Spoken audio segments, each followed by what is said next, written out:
knew that Somerville scored the opening goal, and I thought, Tottenham could still, win this match. It was bad, conceding first to West Ham. Don't get me wrong. Like Chelsea conceded first to West Ham, and we went on to win 5-1. But then, like, the match went on. Then Romero scored the equaliser, which was a really good header, I would say. Really good. And then it just got to the 90th minute. Now, Callum Wilson, he's had his critics all season. I think he hasn't really lived up to the hype, I guess, of the price tag he went to West Ham for. And apparently he was meant to be released last season. But he came on the pitch with something to prove, like 2 or 3 or maybe 5 minutes to go, roughly around that, and scored the winning goal. Now, when I was at home, obviously, as you can imagine, so on Circle Saturday, covering your match was Tim Sherwood, former Spurs and Michael Dawson, and player. And I don't know what was happening at the time. They must have been on an EFL game that happened to be, I think it was Southampton were playing against somebody. And all of a sudden you hear the shout of goal, and I thought it was a Tottenham goal. I thought, Tottenham have won it late in the match, and then, but no, the opposite happened. Callum Wilson scored the winner, 2-1 in the 92nd minute, and I'll be honest, it was really funny at the time, as a rival fan. But then, as soon as like the reaction poured in, I kind of called the sense of the Tottenham fans as a whole. And now, obviously, both of you guys are Spurs fans, so the questions I have are just going to be open questions. Now, the first question I had around this match, or Tottenham as a whole, is Thomas Frank now a dead man walking? So is he basically... He's been dead to me for over a month. So I can't stand him. Don't get me wrong. When we first announced he was the manager, I was like, you know what? This might work. Might be all right. We played the Super Cup. I thought, good game, good performance, fought for it. And then obviously, like every season, we start the first 3 games really well, and it's all good. It's all happy. And it's just, he's had the injuries, and like last year, we've had a mental amount of injuries, but there's no fight. He is scared to fight, and it's the games we have fought. You just know it's not down to him.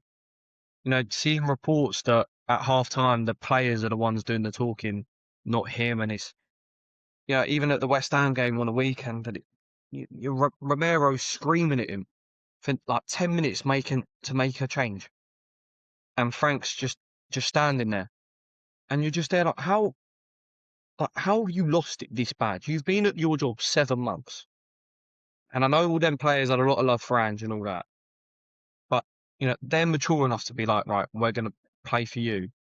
And his tactics are boring. It's so negative, and listen, if we was winning games, it's not going to be this bad, and then no one's going to moan at a win. But it's just, for me, it was the Brentford game. We've gone away from home to a side that I don't even know how they're that high up the table, because even that day we played them, I went, they're not even good. And it's the worst game. I went with my dad for the game, and it was, we were making jokes going, we won't bother watching the first half, like, you ain't going to miss much. And obviously it was the worst half ever. And then the second half got worse. And we just couldn't believe it. And for me, that was the final straw. To even get a point at a game where I've seen us lose 4-1 to Arsenal and play better in a 4-1 loss than a 0-0 was just beyond me. And it's the same stuff every week. He's clueless. He's kept Mawani on the whole game against West Ham, and he's taken off Tell. And you're just there like, does he not realise that Tell is trying to attack? Tell is trying to carry the ball and drive with it. You give the ball to Mawani, I don't know what he does. I can't even actually think of what he does with the ball. He is just useless. He's not as useless as Frank, to be fair to him, but he's up there. And it's just, I'm still surprised he's got a job. But tomorrow, I can't even believe I'm wasting my time going. and it's going to be so toxic. And don't get me wrong, the owners they've hung him out to dry because they know they're going to get a load of heat even if he goes. So if they just leave Frank out there, all the heat's going to be on Frank. You had the whole South Stand chanting sacked in the morning. You've got 17,500 people chanting sacked in the morning at you. We're now in a relegation battle. We're 10 points off West Ham. Now, West Ham have got a home game on the weekend. Now, obviously, they've got their own issues. But if I'm West Ham, I'm looking at Sunderland game going, well, if we win and Spurs lose, which if Frank's still the manager for the Burnley game, Burnley are going to beat us. And it's all of a sudden it's 7 points between us and relegation. Like that's embarrassing. Like, yeah, we came 17th last year, but there was no doubt about getting relegated because people go, oh, the bottom three were that bad. The bottom three are that bad this year. But we're now in that battle. Even the fact that part of me thinks they might just keep him till the end of the season is like, I've got faith in us going down and playing Championship football next year if he's still our manager. And it sounds mental to say, but watching us every week now it's got to the point where it's just, I don't know what he does and I don't know what he's saying, but he's lost everyone. Like, all the players, you can tell they've got no respect for him. You compare it to United at the moment. Casemiro's jumping on Michael Carrick. Name one player that would even give a hug to Thomas Frank. Half of them don't even give him a handshake. There is no respect. Right now, we need someone that's going to come in and have respect. Someone that even knows the club inside out and have the club's history to be like, no, you lot have to respect me, and the players recognise that. Like with Carrick.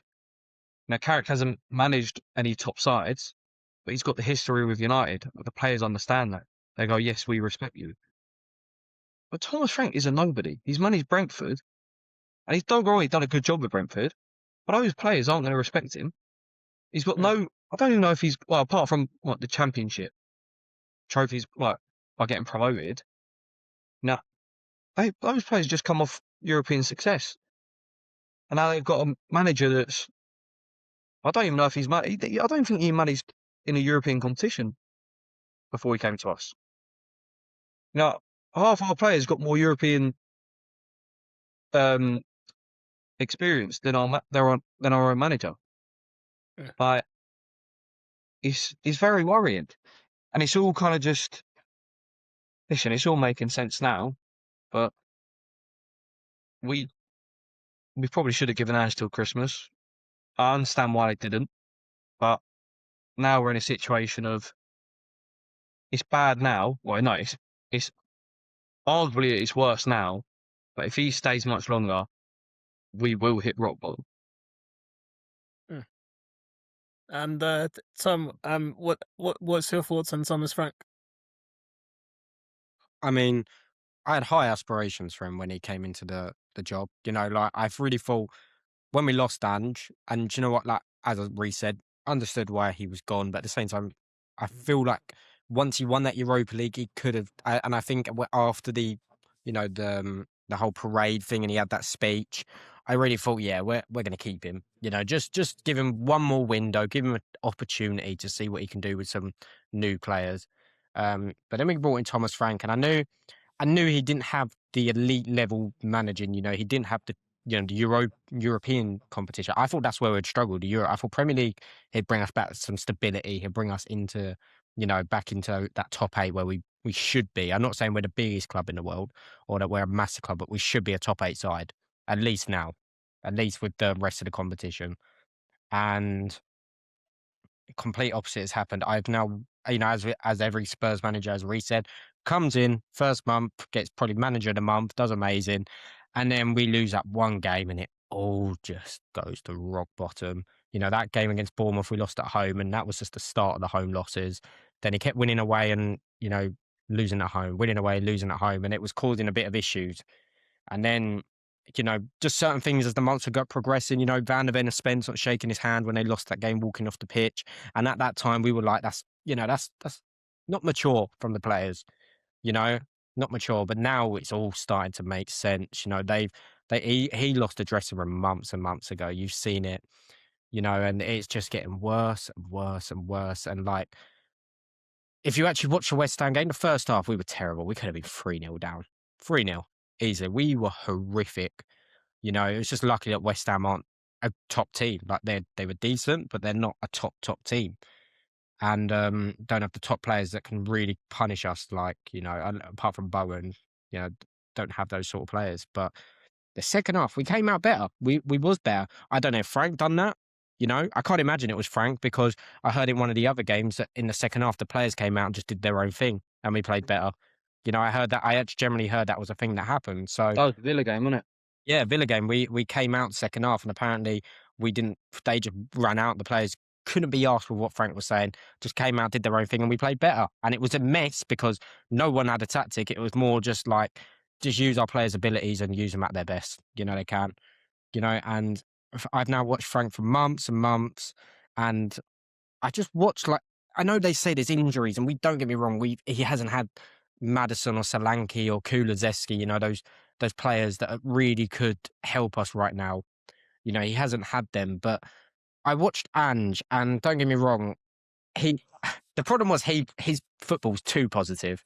He didn't know when to stop that football. That was his one problem. And when we had all those injuries, it was still playing the same football. But you had Archie Gray at centre back, and don't get me wrong, it was entertainment, but it was too much. It was too much. You need to know when the right time is, that just to tweak. You don't have to change completely, just tweak a little bit. Maybe play a bit lower depth. But you saw a tactic, you saw a style, you knew what it was going to be. You knew he had the inverted fullbacks. You knew that it was all going to be high line and, that press, that high press and this free-flying football. You knew it. But I still, to this day, don't know what Frank's tactic is. Maybe at Brentford it worked because Brentford, their club, their fans can watch them sit back and play no football at all and they still, ain't got fans. They've got the worst fans in the league. Yeah, but even so, they're happy to watch. They know their side isn't this. I'm not saying Spurs are a massive club, but we're not a club that should be dominated by West Ham. We're not a club that should be dominated by Nottingham Forest. We should not be getting dominated in possession against these teams. Unless you're Jose Mourinho or Conte and you're known for those tactics, but you're known to win games because that's what they do. You aren't one of them. You can't do that at Spurs. You can't. And it's just this, I don't know what it is. We play out the back. We pass it around a little bit. We beat the line, then we go back, and then Vicara hoops it, and then we're just chasing second balls. And sometimes we're either good because we win the second balls, or we're terrible because we're just giving it straight back. We score. Yes, he's, the one positive, I guess, from Frank compared to Ange is he's given us set piece threat. Not defending them because we still got Flappy Bird in goal, but attacking them. We're actually decent. We've had Van der Ven score 3 goals, Romero score 3 goals. I know they're no Gabriel, but that's still 6 goals between 2 centre backs, already this season. That's pretty good as it goes. A bit scary that they are like one of our, apart from Richarlison, they are up there with our like top scorers. But we're a threat at set piece, and now we can maybe, we know we have that and we can work on that. And, we've got these low knee centre back for Skozovic, which I can't wait to bring in because he seems an aerial threat. So, yeah. I wouldn't take him off loan. I know he's there and I would love him right now, but keep him on his loan, keep him on his streak because he's doing amazing. But coming back to, Frank, apart from the set pieces, I see nothing at Spurs. I don't see a positivity. And he did something the other day against West Ham that Nuno did. And I went to the Man United game that Nuno got sacked. Literally the next day when Nuno all went wrong for him. And the big thing he did, the massive thing, I feel like it's just a thing that happens at Spurs all of a sudden. Lucas Moura was playing that game against Man United and he was exceptional. To you as a Spurs fan, Breeze, probably remember this because it was such a distinct moment. It was when we were all rock bottom and Lucas Moura got subbed off. And they kept someone else on. Someone was playing terrible and they subbed off Lucas Moura, Nuno, and he got the biggest ring of boos I've ever heard, at that club. More than, and do you know what, even more than when we lost the game at the end of booze. The sub was the worst thing. And this week, I'm not saying he's, he was, 5-star world-class player, but Matthias Tell against West Ham was our biggest threat. He was having the pops of the shots from distance. He was putting the balls in. He was beating his man. He's still got a lot of work to do if he wants to be that starting left wing for Spurs. I still think we need a left winger in, but I like him. He's showed progress this season. I prefer him over Odegaard. I do know fans love Odegaard, but I do think Tell's got a bit more than Odegaard. That complete package. Still a lot more to do though. We're not going to be a top 4 team with Tell and Odegaard on the wings, but he got subbed off Tell for Solanke, and poor Solanke, who we've missed for God knows how long.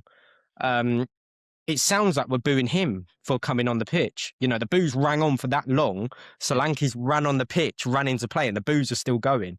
But it's because Tell was subbed off, and not, as Reece said earlier, Kolo Muani stayed on the pitch, and God knows he's just a donkey. Like, don't get me wrong, he has some sort of threat sometimes with his pace and his ball control, but he's still not. He's not good enough for Spurs. But that sort of sub happened again, and the boos rang out for ages, and that's when you knew we're in trouble here. The only atmosphere changed a little bit because Romero decided to bullet in a header. But, that was once you were there, and you just knew we were dominating. And to be fair, we were dominating West Ham in that second half. You really saw the side of West Ham that was struggling. And to be fair, they put on a good defensive performance because they had normally been terrible defensively, even when they played part of the bus. But they were really, really struggling that second half. But you just knew when they got that corner in the 94th minute, you just knew as a Spurs fan that something was going to happen here. Like, I saw this corner, and they don't even fret from corners, really, West Ham, apart from Sojek. But you just see it come in, and you're just watching Vicario, and he's just so flappy. Like, honestly, I know goalkeepers aren't supposed to be bodybuilders, but come on. Just push your man. It's not hard to just... I don't know why he does all this, like his arms up, like he's getting pushed. Just push the man, grab the ball, or punch it out. Just do something. But no, he just Flappy Bird falls back, gets bullied, and then, Callum Wilson's got a tap in. He's literally got the easiest goal he's probably going to score for the rest of his career. And, and it's just... There's certain things... Don't get me wrong, Frank's got to go. Frank has got to go. There's so much more to it. The ownership of Spurs has got to change. The way we do contracts, the way we pay wages, the structure of it.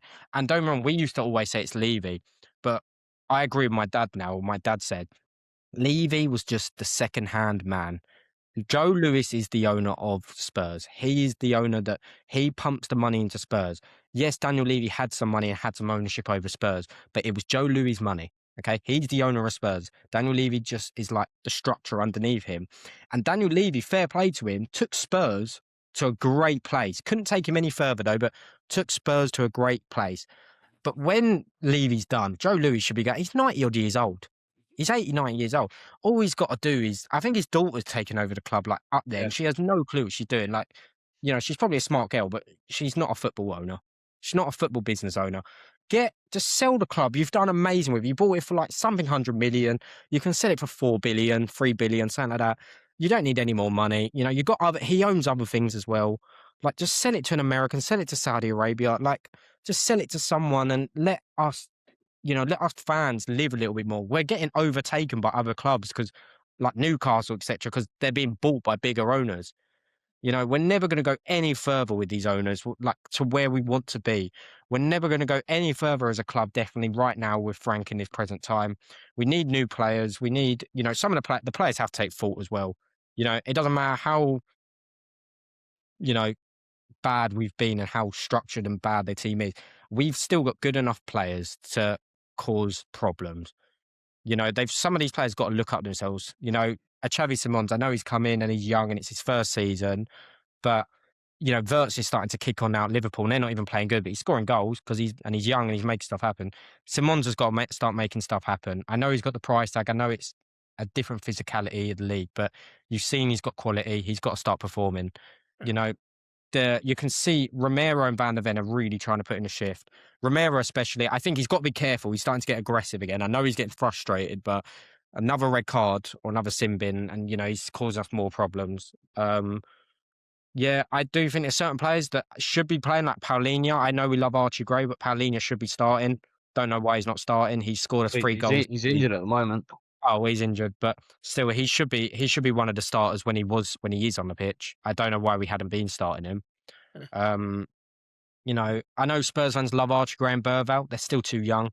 I don't mind them playing the odds game here and there. They shouldn't be our starting players. To be fair, Archie Gray against West Ham was great. He was brilliant. I know Spurs fans love Burval because of how good he was under Range, but he still makes mistakes. He's still too young. He will grow. That will grow. Same as Tell, same as all them, but we've got to bring some experience. We have no experience. Well, I know a lot of we injuries. ain't got a choice tomorrow. I know, but this is what I mean. We're going into this game tomorrow, and as you said, Frank's just going to take the heat. And you know how you just know, even if we somehow win, it doesn't matter. There's so much negativity because whether we win or lose tomorrow, we're going into a game against Burnley, and it's just going to be boring football. We're going to watch Burnley play part of us and somehow score against us. Even if we even if we somehow win these next two games, I promise you right now, Spurs fans are going to watch these games and they're going to be so bored. They're going to be bored out of their mind. I wouldn't be shocked. It's a Champions League game against Dortmund. I won't even be shocked if half that stadium turns up. Only half. I've already seen online that half the ground's going to be empty anyway. I only think there's going to be a full stadium because I think that people are just going to pay to protest. That is generally it. And if as Frank said, half the ground's empty. Yeah, if Frank stays till the summer, not only could we get relegated, I think our whole club could be on fire. I generally think there'd be riots because and he is statistically the worst Tottenham manager we've had. Like he's up there. He's worse than Ange, and we finished 17th with Ange. He's statistically worse than Ange, and you can see why. It's not even results. It's not about performing and results. It is the performance with the results. We're conceding last minute goals. Like at least under Range, we scored last minute goals. We didn't concede last minute. We scored last minute goals because we were progressive.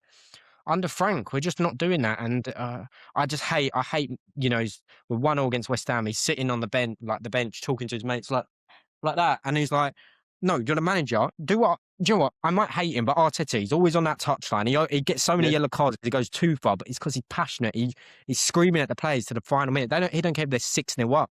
He's on that touchline. Frank's sitting there kind of like, I don't know what to do. I've brought on the players I can. I've done this. No, be on that touchline, scream at those players, grind into them. But he can't because he's lost the dressing room. They won't listen to him. Everything he can't do anything. Everything at the top needs to change. Top down. Top manager. Vinay needs to go. Lange needs to go. Owners need to go because players need to go. It won't be very long till there is some serious dangerous level of a protest or dangerous level of a riot of some sort. And it's getting personal already. It's gonna be dangerous. You're gonna get these. Like I'm heated, but I'm not one of those fans. Me and Reese are angry, but we're not one of those fans that are going to cause damage to something. We love football. We're not going to cause hatred towards something, but you are going to get those fans that are going to start burning stuff. They're going to start breaking the stadium. They're going to start, going to people, throwing fire on people's houses, putting graffiti, doing damaging. It's going to happen, and I can tell you why. It's because Spurs in their existence have never been relegated. We're one of those teams that at least have never been relegated from the Premier League. Out of the 6 teams that are in the Prem, we're one of them. We have this. As much as people laugh and say Spurs are Spursy and why they're a big club, we actually have a lot of history as a football club. I know it's old and we haven't won stuff for many, many years, and we're not as big as the big 5, the other big 5, as they must say. But the reason we were in that big 6 isn't just because of our stadium. It's because of our history. We have won a lot of trophies. We have a big history as a club. We have the state-of-art training grounds. We have the stadium. We're not just in that because of our stadium. We're in, people say Villa have over become us. Yeah, maybe over the last 2 seasons. In history, no, we still, I don't know, you might look into stats, but I still think we've won more trophies than Villa in our history, or we've won, probably, yeah. Maybe, I don't know, maybe not. I know certain clubs have won Champions League, like Nottingham Forest and Leeds. They've won Champions League. Well, Villa have won Champions League as well, to be fair. But... Yeah, but Villa were in, Championship a few seasons back. They can't be bigger than us over 2 seasons because they've played better than us for a few seasons. Doesn't work like that. What happened just because we've been bad for season. What happened when Poch was in charge for a decade, getting us top 4, getting us to a Champions League final? You know, we were dominant for a whole decade. You know, it doesn't just change because we've gone. Man United in that big 6, they were been poor this whole time. You know, it's just, I know Man United are a bigger club, but we are a big 6 club in the essence that people might laugh at that. We shouldn't be we should be dominating games. Yeah, I guess the top 4 is a way different cycle now. It's much harder to get into. We should be in that top 7, top 8. We should be at least fighting for Europa League or Champions League. That should be our position right now.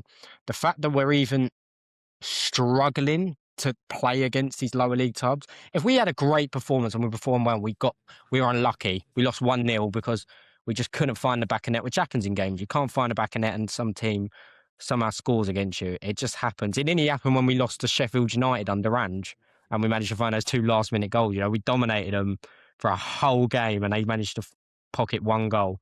And you thought, oh, that's typical Spurs. But I know, but it happens sometimes. But it's done for Frank. Going back to everything, me and Reece have said, we've had our debate, but Frank, he's just going to have his heat at him tomorrow. It's just to take it off the owners for now. Get an interim in. I don't know if you want to talk about replacements. I know there's been links for Xavi Alonso. He's not coming. He will get the Liverpool job in the summer or something. That'd be his job. I did say, they did laugh at me. I spoke to my uni mates and I did say a Xavi and they said we're too small for a Xavi. And this is the point where I say Spurs aren't, that big 5, but we're still not a small club. You know, the reason we got the pedigree of getting Jose Mourinho and Conte, whether they're in their prime or not, the reason we managed to get those managers is because we have attractiveness. You know, we can still, even though we don't spend as much as people want us to in our club, we still spend the 65 million on, we still attract, the likes of a Xavi Simons, who Chelsea wanted. We still attract the likes of Savinho, who wanted to come to Spurs, but he just couldn't. We still attract these. We're not going to attract the best of the best, but we still attract good players. And that's why I said I think a Xavi's possible because he might have won a trophy, the La Liga with Barcelona, and he was good there, but it's still winning the league with Barcelona. He hasn't got the pedigree of saying he's Zidane, where Zidane won multiple. He also won it with a poor Barca side. They had Adama Traore in there. And I was saying to him, he didn't really get backs. Like, people might say, they bought Koundé, they bought Rafinha, from Leeds, for 50 odd million. Most of the players they bought were 50 odd million, which Spurs would happily buy. The only thing that got lucky was they managed to get all these youngsters from their academy that just somehow was amazing. You had the likes of Yamal, and I mean, even now, a lot of them still play, these youngsters, that have really probably brought Barcelona back to life, especially Yamal. They've really, they did buy Lewandowski under Barca. I get Barca having more of a pedigree than Spurs, but I can see I don't see why Xavi should be such a stretch for Spurs. No, I think it will be. I say it will be. I can't. At this rate, you don't even know if he's going to get the sack. That's how clueless. I know this club is so lost. Surely it's not a hard decision. The things I saw as well, the thing that annoys me the most is I literally saw us say in it was all over Sky Sports and all that. It was about 2 game weeks before these last 2 games. They said Thomas Frank's career will be judged over these next 2 games. He didn't win any of the next 2 games, and we're still in this position. Why? I don't care if we have a Champions League game. Put an interim manager in charge. Nothing's going to change whether Thomas Frank is in charge or an interim's in charge for this game. The players are just going to go out and do what they want. And I do think the interim that's going to be in charge, I generally believe that assistant manager we just randomly decided to bring in was brought in because Thomas Frank will get the sack. He is that, and I don't really know too much about him, but you just know, no assistant manager just comes in now, right at this moment. And normally the assistant manager is close with Thomas Frank's side. This guy was brought in because soon as Thomas Frank gets the sack, a lot of the back staff go with Thomas, and this interim guy is going to come in, and he might not be great, but what have we got to lose at that point until we actually get a manager? We're out of it basically every competition apart from the Champions League. Not that we're going to win that. If we somehow win it, You know, I don't know. Thomas Frank's last hope for the season really is if he wins the Champions League or not. And I was going to ask you both, say for instance, it mirrors last season, like you guys finish like 17th, 16th or 15th, but then you somehow win the Champions League. Does he deserve to stay for the following season, or would you still say he has to go? If Ange gets sacked, Frank gets sacked. You Yeah. know, I and at mean, least Ange was some positivity. The thing is, I, as I I, said I again, defended Ange, Ange. Like, go on, I think if you win the Champions League, you got to stay till Christmas. Like, we have to accept that. That once is we get relegated Championship football. with relegate to Championship football, but you win the Champions League, does the manager keep his job? A bit like he's no, it's like Ange. He shouldn't, but he does. Like, Does it? he's, If Thomas Frank got us relegated, but we won the but I Champions hate League, Frank. would he That's the keep thing. his Like, job? Would he keep his job? no, I'd sack Frank if it stays this boring as well. Like that's But he's you got to just it. remember, even when our football was terrible last season and it was really low, we never once sang sacked in the morning. We never once, like, Yeah. everyone loved Ange still. There was still a part of Ange where it was like, you blamed him for certain losses, but it never hit rock bottom. Do you get what I mean? It never hit Yeah, low it to the is low. so different now, and Right now, it's just I've never seen so like we was on cloud 9, 8 months ago. Like we if was on that, top of the world. No one was prouder to support a football team than Spurs. You know, I had the best time of my life, and now fast forward, 7 months, and it's just like I can't believe how much everything's changed. We got rid of Levy, everyone was happy. And don't get me wrong, the board's done that. Enoch have done that to cover them. And Enoch actually never did that. He stepped down. Levy stepped down. He didn't even get they would have fired. had words anyways. Yeah. It's all coming full circle. And it's just, even seeing a video from the weekend, you got a Spurs fan going up to Viv Lewis. Oh yeah, I like, saw that. proper in our face. Saying Sell the club, manager, do this, do that. This is getting beyond like rock bottom. That it's going to get dangerous. Like this is an older woman getting aggressively approached by a fan. Like this is what if you're Man here United in started to Scotland, become. you can see this is not safe. This is the time you get out. Don't get me wrong. There's obviously things with the stadium, with the naming rights they wanted to sort out, so then they could have sold the club for more, of course.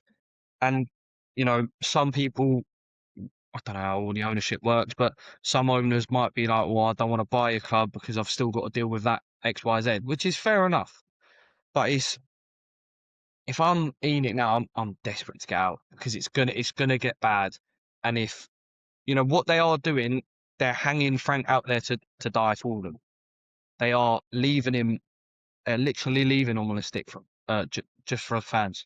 And tomorrow, I'm going to be a part of it. Like I was a part of the West Ham game. He has to go. Like I'll fully back him going, but him going is not enough. It's everyone Frank and above has to go. Like I've never seen it this bad. We've got ex-Arsenal in charge who, when we got him, and it's when we got Vinay, my mates that are Arsenal fans are going, "You're stupid." Like, he was a big advocate for Thomas Frank, and apparently he's still defending him. You've got an ex-Arsenal guy defending a guy that's going to get Spurs relegated at this rate. That's not me being like, oh, he's doing it on purpose. But it's like, how do you think it looks? It's the Lewis family are clueless about football. They've given it all this talk about we're injecting this much money, this much money. We've sold Johnson with no replacement. Johnson, who was our top scorer last year and scored the winning goal, in our first trophy, a European trophy. And we haven't even brought in a winger yet.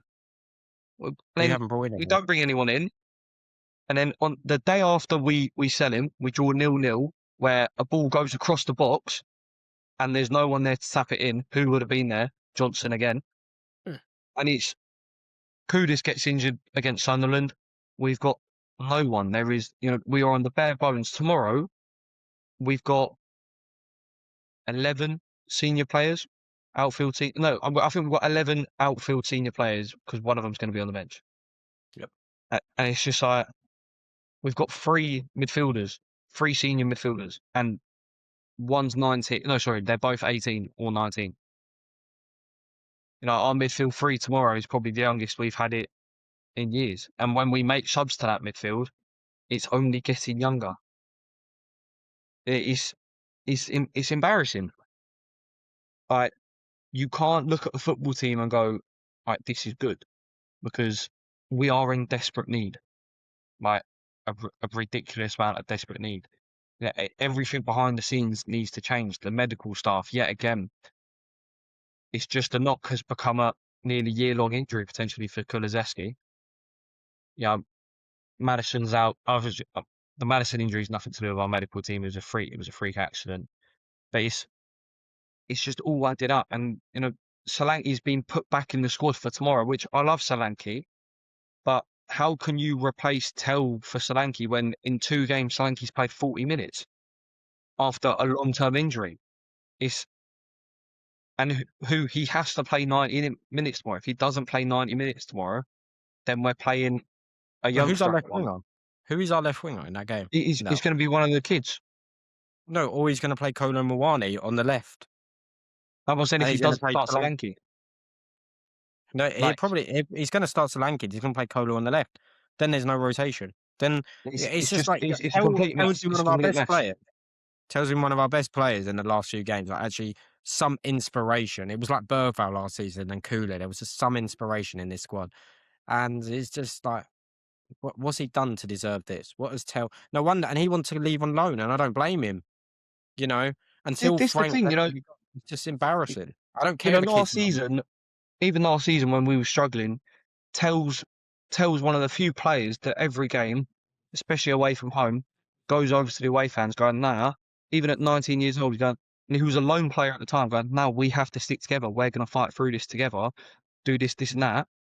He then signs for us, obviously misses the penalty in the shootout, gets all that abuse, and he keeps coming. Every time he comes on the pitch, he's looking to improve. He's looking to make a difference. He's looking better and better. And every, you know, especially after that PSG game, the first couple games of the season, 99% of Spurs fans have gone, get rid of this guy, he's useless.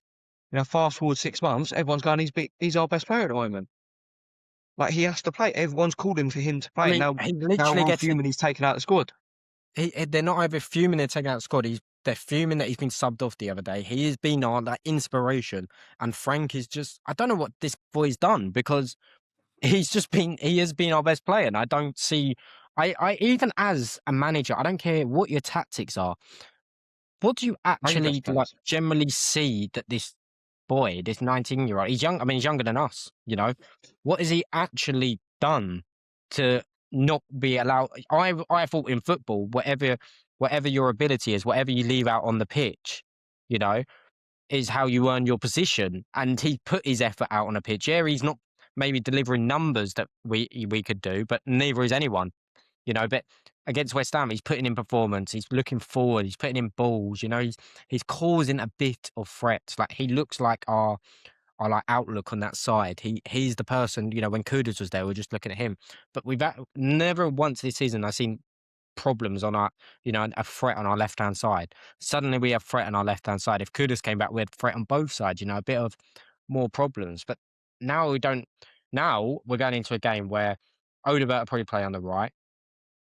Kolo Muani play on the left, even though this guy's somehow still playing. It must be in his contract that he has to play, because, you know, he's not been great. You know, he's not been he's not been terrible, but he's not been great.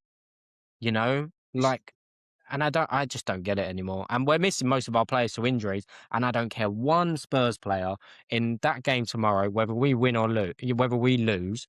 If we lose that game, not one Spurs player go, he's got some injuries, you know, he's missing key players. No one's going to do that. If we lose tomorrow, there's fire. Sack in the morning, there's sack after. It just doesn't matter. No, there's no excuses at Spurs for this job anymore. If you lose, you lose. That is it. I even think if he wins, it doesn't matter. It really doesn't matter. If he wins tomorrow, it's a miracle. Yeah, That's not. If us winning has nothing to do with the gaffer. No, it has. It just has. It happens that one of our players. You'll probably see that Simons is playing now against a German club, and he decided to have. I mean, he's at doubt as well of playing a game. So God knows what we're going to have. This team lineup's going to be. Frank came out today and gone. Yeah, Simmons is actually injured, but he's really mentally strong, and he wants to play through. So I'm going to let him. He's injured. Like when he goes down tomorrow with some next injury. He's out and Kulu's out and Madison's out and all our 310s are out for God knows how much longer. It's you can't. We're now relying on Bergvall again to play. Every time Frank speaks, there's no belief. I don't have any faith in this manager. But I want to believe in the manager. I want to feel something with the manager. And since Andrew's gone, I haven't felt something with the manager. Bringing back Poch, whether it works out or not, it will make the Spurs feel something. There is Tottenham and Pochettino. They're connected. They've always been connected.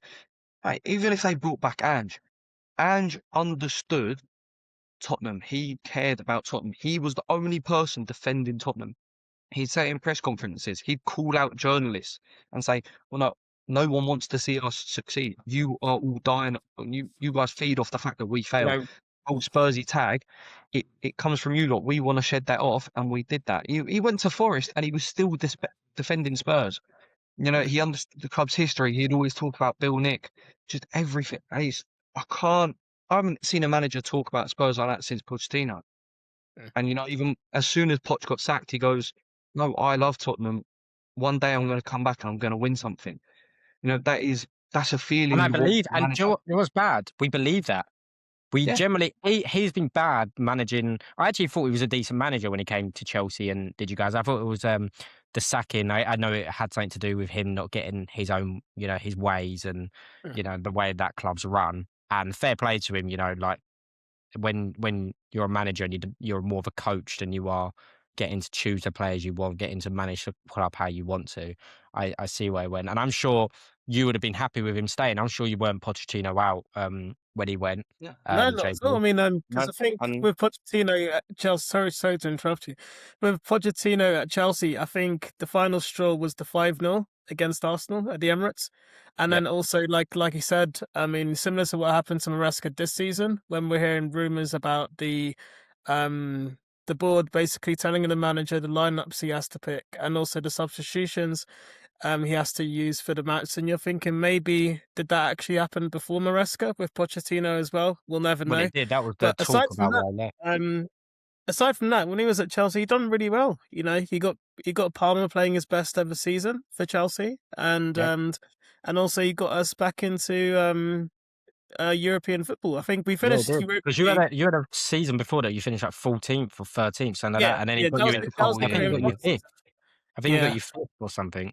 He got us fifth, and the only reason we missed out on Europa League football the following season was because Manchester United won the FA Cup, so that's why we dropped down into the conference. But no, I think with Pochettino, I would say I think it would be a very good fit for Tottenham next season. But I just think right now, because with USA, going into the World Cup this summer, I don't think he will leave the national team set up at this moment in time to go and manage Tottenham. But it's definitely one to look at for next season, I would say. I do. I don't really know who I think our manager is going to be now. It's just it's going to be Xavi or Poch, and I would love Xavi. If I need one for right now, someone's got to keep us up. Xavi would come in and keep us up, but then it's obviously if he's playing really good football, I'm not going to want to ditch him to bring in Poch. At the end of the day, and I love Poch, more than most things. I've always got that love for him. But it's, if Xavi came in and played the great football, I ain't gonna want to change that. I want to see some great football. And it's a tough one to call, but listen, it's the fan base knows. Poch makes us feel something that there's just a different type of love. you know, is probably the only manager that's, well, Mourinho had a chant, Conte never really had a chant, Nuno never had, Frank's never even come close, and Ange had one. But it's only the managers we proper cared about. We consistently sang their name. You know, Him and Harry Redknapp. Poch's chant gets sung more than some of our players' chants when we had him. Yeah, he changed us forever. He took us to a new level. You know, to take us to a Champions League final with a summer window and a January window, signing no players, losing Moussa Dembele. Yeah. It was, you just couldn't even write that. And the way we got there, it was, you know, none of these managers could even think of doing that with us. And it was just, it's just gone so sour at Spurs now. And I guess the only real answer is obviously change the manager and bring in someone like Xavi. Or you get an interim to keep us up and then just give it all to Poch. And listen, at the end of the day, the owners, do I think they're going to sell? No. Because they just would have done it by now, I think. Yeah. And if they want to back all the talk they've been saying, maybe it's bring in Poch after the World Cup and just give him the keys. And if that's the case, then we'll see how it goes with that. But with a lot of Spurs fans, until we see it all now, can't believe a word.